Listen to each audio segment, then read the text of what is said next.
Well, the Blue Jays have a few days of well-deserved rest before they begin their playoff run after clinching the AL East with an exciting win at home. It was big indeed, and CTV's Scott Hurst is joining us live this morning for more on this. A wild win for the Jays on Sunday. Really, Scott, was there any doubt at all? Nick and Jen, yeah, during last night's game, probably not so much doubt, but a whole lot of doubt maybe creeping into Jays fans this past week because, of course, they had that 5-game lead atop the American Least over the Yankees not too long ago. Yankees winning 8 in a row to really put the pressure on the Jays over the past week. But as you mentioned, maybe not a lot of stress last night once they got a couple runs on the board. Of course, starting off with Alejandro Kirk with a grand slam to really set the roof off, even though the roof was obviously already open. But for the sellout crowd, it was a great way to cap the season, particularly, of course, coming off the way things ended last year and now finishing first in the American League East. The first time they've won the AL East title in a decade. Of course, you remember the teams from 2015, 2016. Now there's this new squad here that's really bringing the excitement back for the Toronto Blue Jays to the city. And they were able to cap off with the American League East in the last game of the season. It took all 162 to win the American League East title. Also, best record in the American League. Let's hear from fans on how happy they are to celebrate this win. That grand slam, oh my goodness.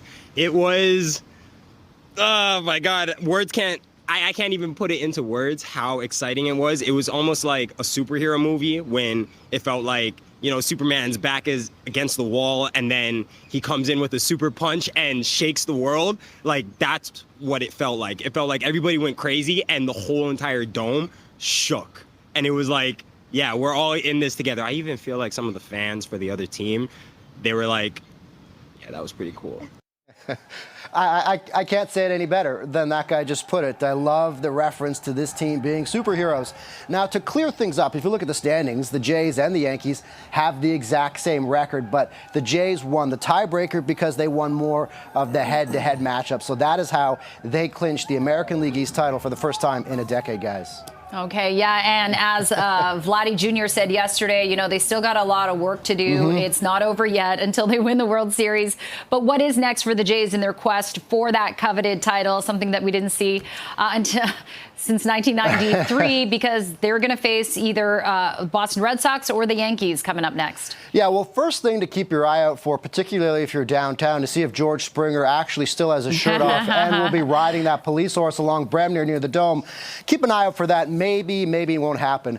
But over the next week, the big thing that the Jays were able to secure is rest, and that is critically important right now because of players like Chris Bassett, Bo Bichette have been injured, and this gives them a little bit of time and the team to regroup, reset the pitching rotation, and rest a little bit. Maybe Bo Bichette can get back in the lineup sooner than we expected, as we have to now, well, we can now miss the wild card round. So the two teams that'll go head-to-head that we're watching are the Yankees and the Boston Red Sox, and we will face the winner of that series.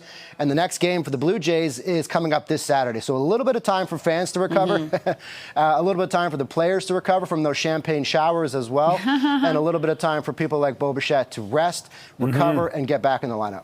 Okay, yeah, lots could happen in the next 5 days or so. Okay, that's CTV Scott Hurst live this morning. Scott, appreciate this. Thanks. Thanks, guys.